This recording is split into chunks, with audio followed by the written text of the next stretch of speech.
Hello, and welcome back to the Spiritual Gangster Podcast. I'm your host, Amanda Pieraldi. And if you're being honest, you might realize that you've spent a lot of your life looking for safety outside of yourself. In people, in routines, in reassurance, in being okay.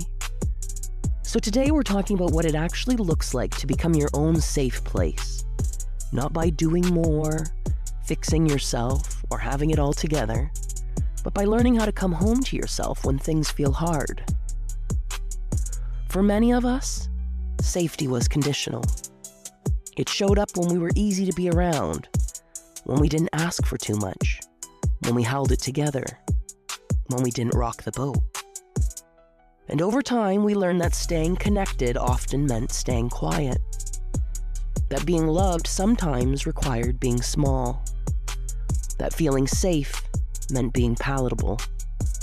So, without realizing it, we trained ourselves to leave our own experience in order to belong. What does it mean to be your own safe place? Being your own safe place means you no longer disappear when life gets uncomfortable. It means you stay, with the feelings, with the questions, with the uncertainty. It's the difference between reacting to your emotions and responding to them. Safety doesn't mean nothing hurts. It means you trust yourself not to make it worse. For a lot of us, the instinct when something feels hard is to immediately fix it, explain it away, push through it, intellectualize it. But safety often looks like slowing down instead of speeding up, listening instead of judging, allowing instead of controlling. Why this feels so unfamiliar? If being gentle with yourself feels foreign, there's a reason. Most of us grew up in environments where emotions were managed, minimized, or misunderstood.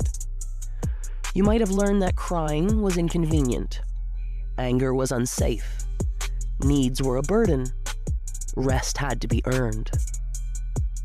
So now, when something comes up inside of you, your nervous system doesn't interpret it as information, it interprets it as danger. That's why becoming your own safe place can feel uncomfortable at first. You're breaking a lifelong pattern of self-abandonment. Being a safe place is built through trust. Trust is created through consistency. It's built every time you listen to your body instead of overriding it. Every time you choose rest instead of burnout. Every time you tell the truth instead of performing. You don't build trust with yourself by being perfect. You build it by being honest. When you stop promising yourself things you can't sustain. When you stop shaming yourself for changing your mind. When you stop expecting yourself to function like a machine. That's when safety starts to take root. Stop leaving yourself in hard moments. One of the most powerful shifts you can make is this. Stay with yourself when it would be easier to disconnect. Stay when you feel disappointed. Stay when you feel overwhelmed. Stay when you feel unsure. You don't need to analyze every feeling. You just need to acknowledge it.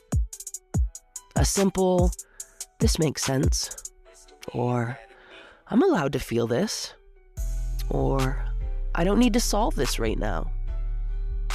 Those moments matter more than you think. Safety lives in the body. Safety is not an idea. It's a felt experience. Your body is constantly scanning for cues. Tone, pace, breath, stillness. When you rush yourself, criticize yourself, or ignore your limits, your body hears that as danger. When you slow down, when you soften your breath, when you place a hand on your chest or ground your feet, your body learns that it's okay to exhale. That's how safety is rebuilt, moment by moment. You are allowed to be soft and strong. There is a version of strength that is loud and forceful, and there is a version of strength that is quiet and steady. Becoming your own safe place requires the second kind.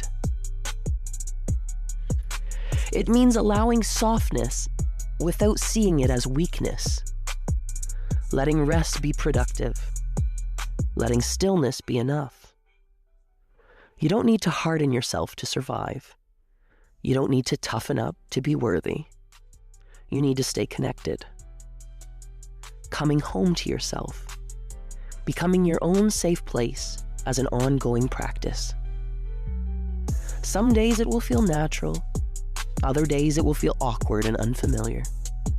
But every time you choose presence over punishment, every time you choose compassion over criticism, you reinforce the message. I am safe with myself. That message changes everything. So this week, I want you to pause and ask yourself, what would it look like to be a safe place for myself today? Not tomorrow, not when things calm down, just today. Well, thank you so much for spending this time with me today, and thank you for choosing yourself, even in small ways. Until next time, stay soft, stay strong, and keep coming home to yourself like the spiritual gangster you are.